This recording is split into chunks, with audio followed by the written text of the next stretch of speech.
Bonjour et bienvenue pour ce 14e jour du calendrier de l'Avent Poupette.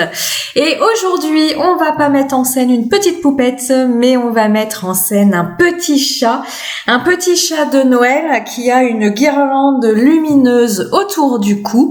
Et pour faire un rappel de sa guirlande lumineuse, j'ai choisi pour le fond de reprendre la technique du résiste avec ce magnifique tampon de fond de Shoe Flowers. C'est le tampon fond lumière d'une ancienne collection Aloha.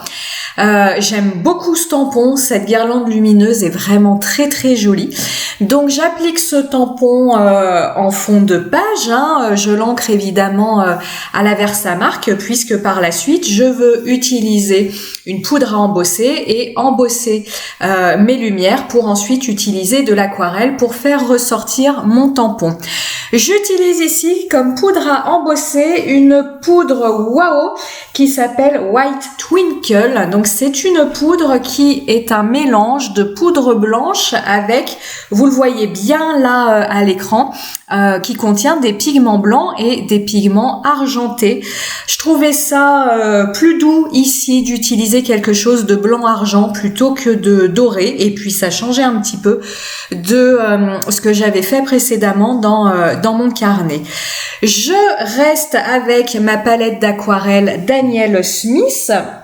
Et pour mettre en couleur le fond, j'utilise la couleur bleu lunaire et gris de Pain. Alors la couleur bleu lunaire chez Daniel Smith, c'est une couleur qui est entre le bleu et le gris et qui est très très granuleuse. Donc si vous avez envie de vous diriger vers des aquarelles granuleuses et plus particulièrement celles de chez Daniel Smith, je pense que le bleu lunaire est un incontournable parce qu'alors celle-là en termes de texture, elle envoie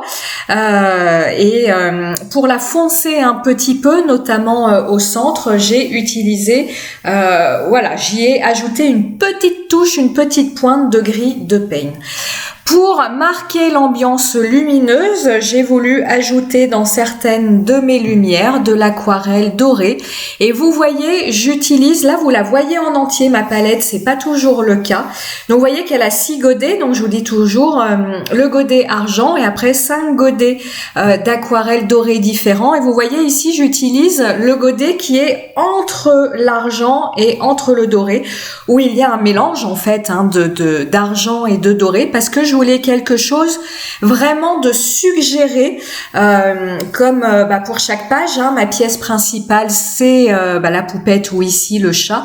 Donc je voulais vraiment quelque chose de suggéré. Donc encore une fois, je voulais pas du doré très présent, donc cette couleur est parfaite. Comme mon fond de page n'est pas encore sec et que je veux donner comme des éclats de lumière par rapport à mes lampes, je fais quelques projections d'aquarelle dorée, toujours cette aquarelle argent doré, et du coup ces projections de doré vont venir fusionner avec mon fond que j'ai fait en bleu.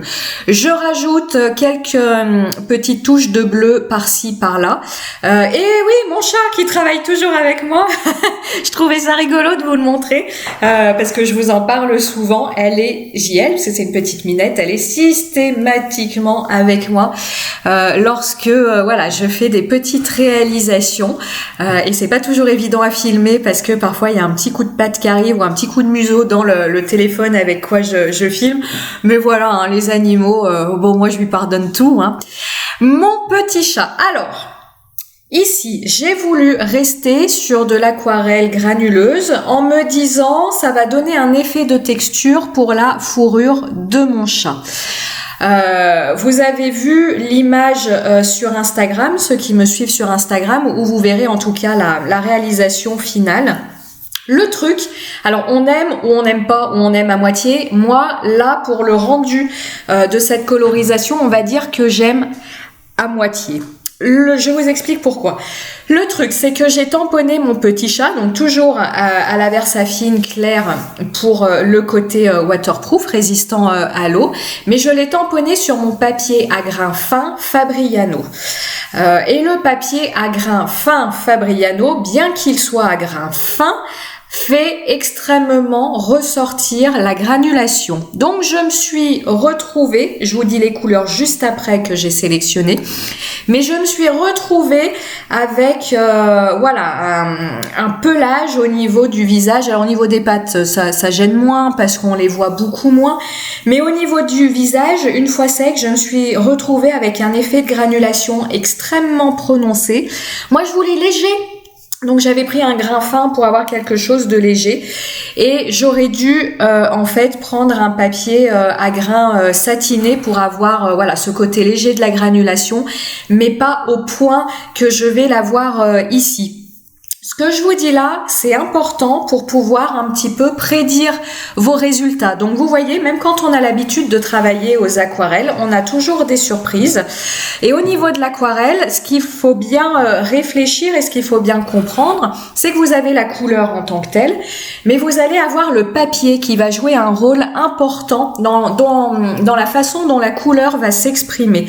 Et en tout cas, ici, avec ce type d'aquarelle, si je prends du papier à grains très texturé, le rendu de l'aquarelle va pas être le même que si j'utilise un papier à grains fins et ne va encore pas être le même que si j'utilise un papier à grains satiné.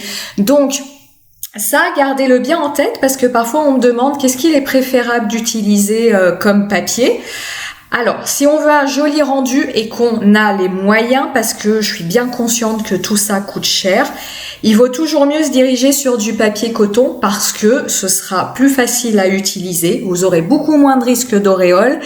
Et les fusions de couleurs, si vous voulez faire des fusions de couleurs, ça se fait tout seul, sans effort, comparé au papier à cellulose.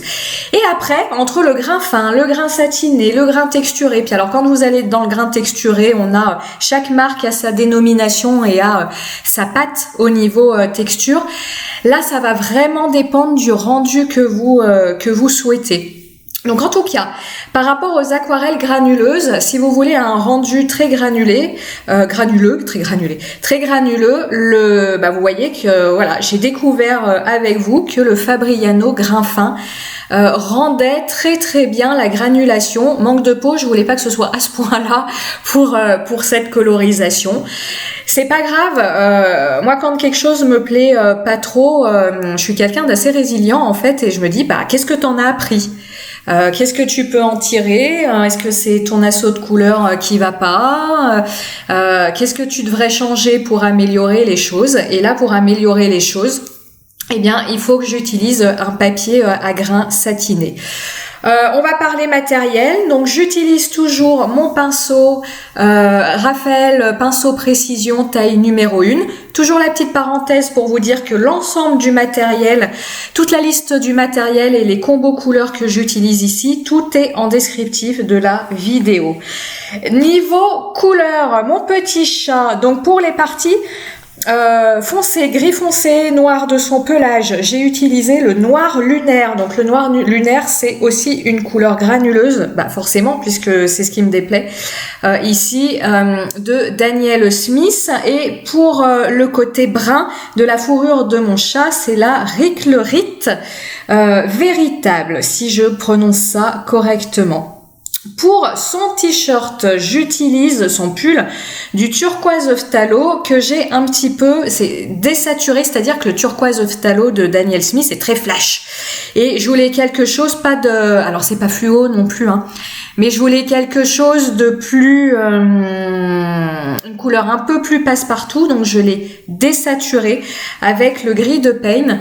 N'oubliez pas, le gris de Pain, quand vous voulez désaturer une couleur, c'est-à-dire désaturer une couleur, c'est quand vous trouvez qu'une couleur est trop flash, trop vive, et que vous voulez un petit peu la ternir, cette couleur, vous pouvez, alors c'est des pointes, n'allez pas racler le pinceau dans votre palette, vous pouvez rajouter à votre couleur une pointe de gris de Pain. Si vous utilisez une pointe, j'insiste, ça fonctionne toujours avec le rouge, avec le vert, avec ce que vous voulez, avec le jaune. Attention toutefois, ça je vous l'ai expliqué dans une autre vidéo, si vous cherchez à désaturer une couleur qui est faite de plusieurs pigments, le nombre de pigments, vous le retrouvez sur l'emballage de vos godets ou de vos tubes, vous prenez le risque d'aller sur une couleur dite boueuse, c'est-à-dire qu'à plus vous avez de pigments qui composent votre couleur, à plus cette couleur va devenir terne et boueuse, et donc, a fortiori, à plus vous allez mélanger ensemble des couleurs qui sont composées de plein de pigments, à plus votre couleur finale va pas être très heureuse. Donc, ce que je vous dis par rapport au gris de Payne est valable, sauf si vous allez vers des couleurs, si vous essayez de désaturer une couleur qui est faite de beaucoup de pigments. Vous avez des couleurs, il y a un seul pigment. Puis vous avez des couleurs, si vous regardez votre tube, il y a 3, 4, j'ai pas vu au-delà de 4, mais il y a jusqu'à 3 et 4 pigments. Celles-là, c'est difficile de les toucher sans les faire virer bizarre. En tout cas, pour les petits lampions, j'utilise le rouge de quinacridone, le pourpre impérial, le vert hooker et le jaune indien. J'ai détouré mon petit chat, je viens le coller sur mon fond. Mon fond, j'ai un petit peu regretté d'avoir fait les lumières en doré. Alors là, c'est vraiment question de goût. Finalement, j'aurais aimé quelque chose de plus, je vais pas dire harmonieux, mais peut-être pas faire ressortir ces lumières. Vous me direz ce que vous en pensez. Bon, vous l'avez compris, cette page, j'adore ce chat, faut que je le refasse. Mais elle m'a pas convaincue cette page. C'est pas grave, c'est comme ça. Je viens tamponner mon petit titre, toujours à la Versafine couleur nocturne, Light is Up. C'est pour ça que j'ai appelé cette page la fête des lumières. Je viens faire un petit sol, vous en avez l'habitude, à mon chat avec un crayon de couleur aquarellable, c'est le Albrecht Dürer couleur gris de Payne là aussi. Là, j'ai également souvent l'habitude de vous dire pourquoi j'utilise le gris de Payne et pas le noir, tout simplement parce que je trouve qu'une ombre noire est quelque chose qui n'est pas naturel. Dans la réalité, regardez autour de vous, à part jour de grosses canicules et de temps plein soleil, les ombres là sont noires, mais en fait, là, pendant que je tourne cette vidéo, je regarde autour de moi, les ombres sont pas noires, elles sont plutôt gris foncé, gris clair. C'est pour ça que j'utilise le gris de Payne, tout simplement parce que je le trouve plus naturel. Pour donner un petit effet de lumière allumée, je viens faire des petites touches de couleur autour de chacune de mes ampoules. Et pour ça, j'utilise mon lot de feutre pointe fine Artistro. Donc c'est une petite boîte que je vous invite à avoir si c'est quelque chose, les marqueurs acryliques qui vous intéressent. C'est une petite boîte qui contient 42 marqueurs de couleurs différentes. Alors il y a peut-être 2 noirs, 2 blancs dedans. J'ai pas le détail actuellement en tête. C'est une boîte qui ne coûte absolument pas cher. Enfin, pas cher. On n'ose plus dire ça, par les temps qui courent, qui est à un prix raisonnable, compte tenu qu'il y a 40 stylos dedans. Et je trouve ça intéressant d'avoir ce panel de couleurs pour pouvoir faire comme ça des touches avec des couleurs différentes, parce qu'en général, on a un noir, un blanc et basta. Et parfois, je trouve qu'il est intéressant d'apporter soit des projections de couleurs dans nos fonds de page qui sortent du blanc ou du noir, soit comme ici, rajouter des petits détails qui fonctionnent bien et qui sont de couleurs différentes que le noir et le blanc.